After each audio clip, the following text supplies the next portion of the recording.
Okay, now we jump to our gospel passage, which comes from Luke chapter 12, verses 49 through 53. Jesus said to his disciples, "I have come to set the earth on fire, and how I wish it were already blazing. There is a baptism with which I must be baptized, and how great is my anguish until it is accomplished. Do you think that I have come to establish peace on the earth? No, I tell you, but rather division. From now on, a household of 5 will be divided, 3 against 2 and 2 against 3. A father will be divided against his son, and a son against his father. A mother against her daughter, and a daughter against her mother. A mother-in-law against her daughter-in-law, and a daughter-in-law against her mother-in-law." Okay, it's a strong passage, actually, I think. It's one of my favorites. So I love this phrase, "I've come to set the earth on fire, and how I wish it were already blazing." This desire that Jesus has of, so what is fire? I think this is helpful. What is fire? So fire in the Bible, it seems like it could represent like 3 things. The first one is the fire of God's love. So it's like a sign of his presence and his love for his people. So there's a reference to this in the book of Deuteronomy, but maybe the more strong image for us as Christians anyways comes on the day of Pentecost, which is in Acts chapter 2, when the fire falls from the ceiling and lands upon them. And when that fire falls upon them, it's understood this is the Holy Spirit that is igniting his church and sending his church on mission, trusting that this means that the Holy Spirit, God the Holy Spirit, is with us always. And it is his love that moves us, that sets us ablaze to go. So that's the first thing, that fire can represent God's presence and his divine love. The second thing is that fire can represent God's judgment on sinners.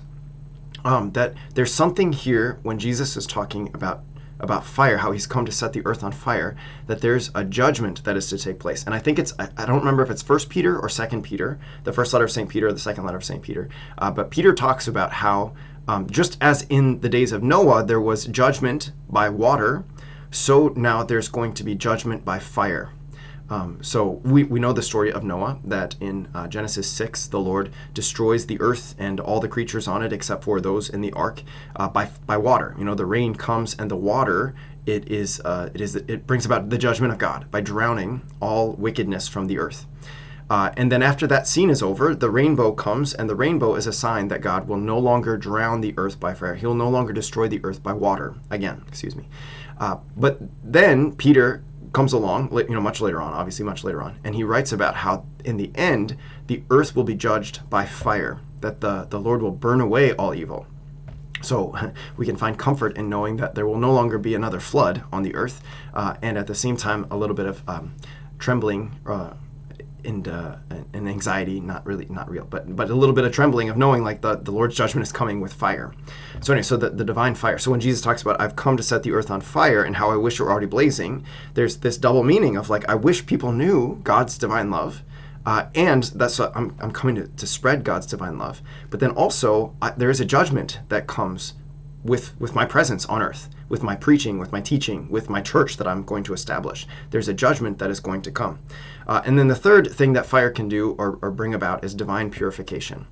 And we know this, that, and in fact, I live in an area, lots of farming takes place, and every spring, people will burn the ditches. They'll burn the ditches, they'll burn different parts of their fields as a way of purifying everything that is no longer necessary, so that everything can be ready for the fresh season of growth that is going to come once the rain falls and things start growing into the summertime. So this divine judgment comes by way of fire, the burning away of everything. In fact, oh man, this is good. I'm just thinking of this. In 1 Corinthians chapter 3 or 4, I always forget which one it is, but in one of them, the Catholics understand this, that when Paul is talking, he says, when the day of the Lord comes, everyone's work will be tested as by fire. And we actually believe this, that when a person dies, that they face their own personal day of the Lord, and their works are tested as by fire, the fires of purgatory, which is this purification process that we all go through once we die, at least those who are on their way to heaven, so that once they get to heaven, they can be ready for the perfect glory that is to be found there. So anything that's not quite fit for heaven, their earthly attachments or their sinful tendencies, not necessarily like their sins, but their sinful tendencies, can be burned away and purified as by this fire that St. Paul talks about. So anyway, so that's the fire. So those triple meaning that Jesus is saying here, I've come to set the earth on fire, and how I wish it were already blazing. He's saying, I wish people knew the love of God. I wish they knew that God was with them all the time. I wish the people would be ready for the judgment that I've come to bring upon the world by my preaching, by my teaching, by the church that I'm going to establish. And what's more, I wish that the people would be purified, or I wish that this purifying fire had already taken place so that the people were fully ready for the day of the Lord to come. So that's all packed into this one line that Jesus has. And what does he say? And he says, how I wish it were already blazing. And then from there he goes on to what? He says, there's a baptism with which I must be baptized. What is that? That is his crucifixion. And he says, how great is my anguish until it is accomplished. How great is my anguish until it is accomplished. He's so anxious, not anxious in like there's times in the Gospels where he says, don't be anxious, don't worry about things. So it's not so much that, it's just that he's so eager, he's so ready to give his life, to go through this baptism, so that the baptism will bring about what? It will bring about salvation. And we actually talk about this when we are baptized. We talk about how we are baptized into the death of Jesus so that we may rise with him. So anyway, so there's references here to different things that are found in the Gospels. In Luke chapter 3, John the Baptist talks about how Jesus is going to come and baptize with fire and the Holy Spirit. So this fire is something that Jesus is bringing. John the Baptist prophesies. Prophesies? Yeah, that's the word. And then what's more, in Mark chapter 10, Jesus again talks about how so when James and John come to him and they say, we want to sit one at your left, one at your right in your kingdom. And Jesus says, are you able to drink the chalice that I am to drink? Are you willing or able to be baptized with the baptism with which I must be baptized? So again, he's asking them, like, are you prepared to suffer for my kingdom? Just like I'm about to suffer for my kingdom, to go through my own personal baptism that leads to my death, which is the crucifixion.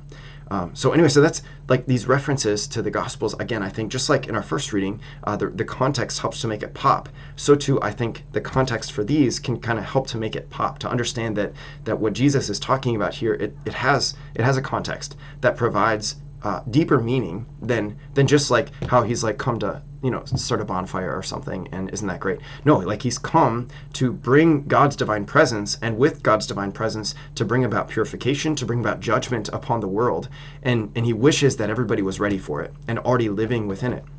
And ultimately it's all going to be unlocked for people by way of the baptism of his passion, the baptism of his death, of his suffering, his death, and his resurrection. So good. So anyway, so then from there he moves into this whole thing of, do you think that I have come to establish peace on the earth?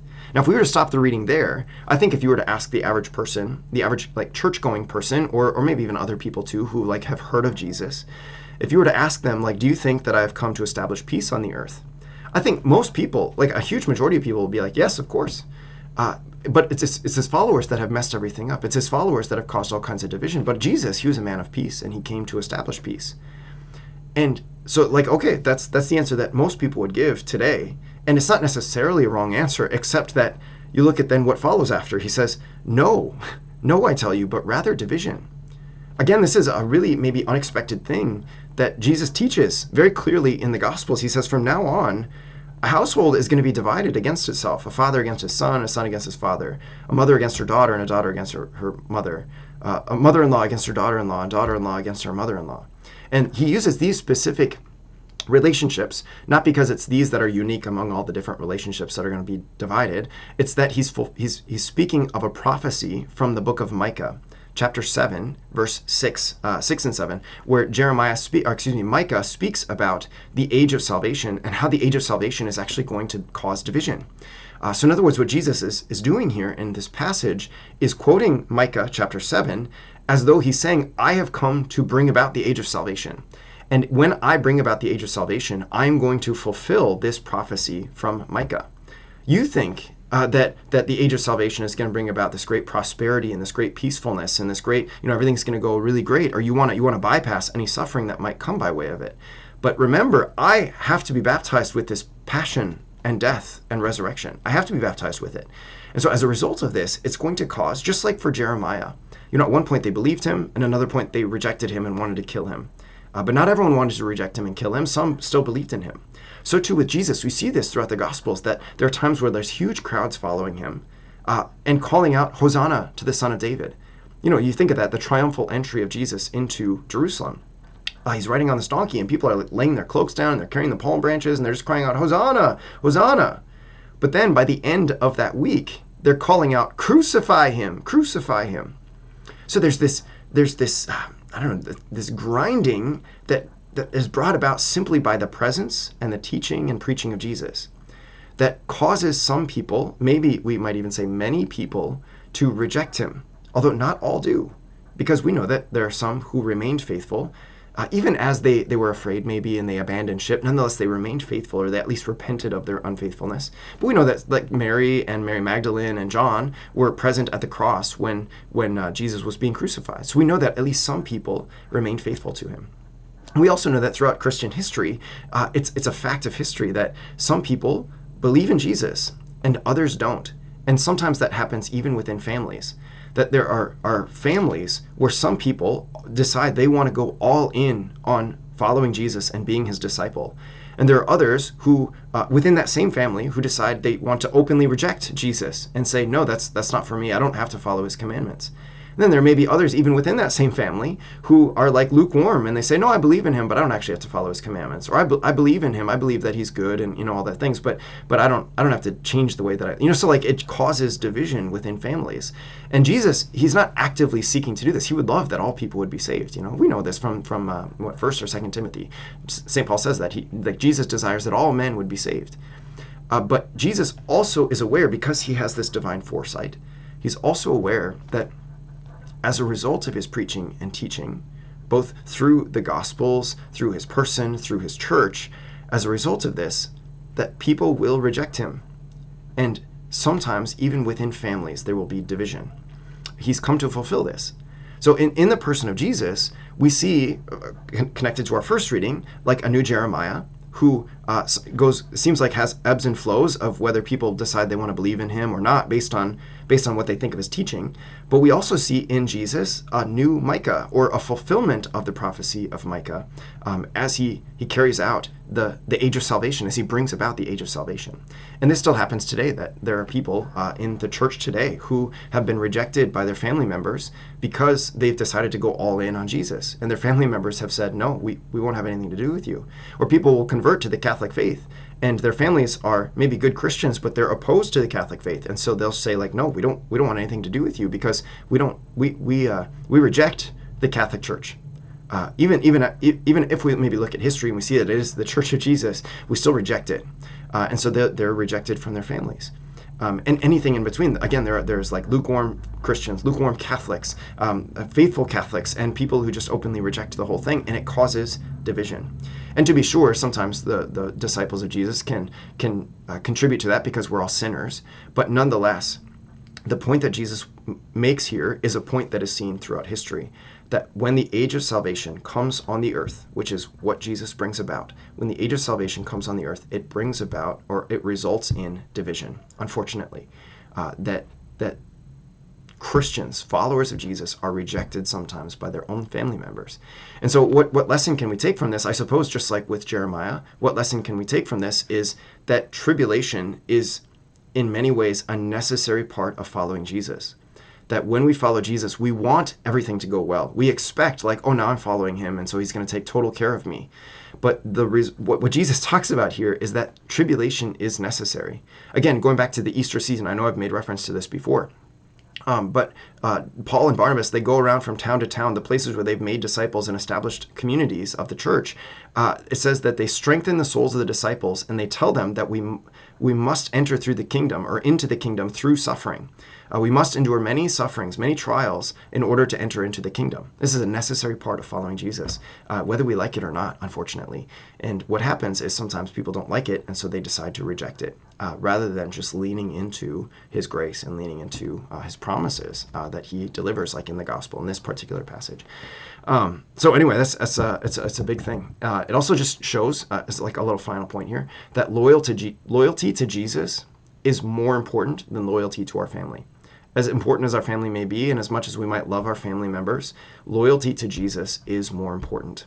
And so sometimes that loyalty, that supreme loyalty that we show to him, it will bring about division. It will bring about rejection, and that's a sad thing. And we offer our sadness to the Lord as a prayer, as a sacrifice, for maybe for our family members, that they might somehow be converted and changed. Oh man, so good. Okay, we still have a really great reading. Again, one of my favorites coming up in the second reading, which is the letter to the Hebrews. We'll see you soon. Peace.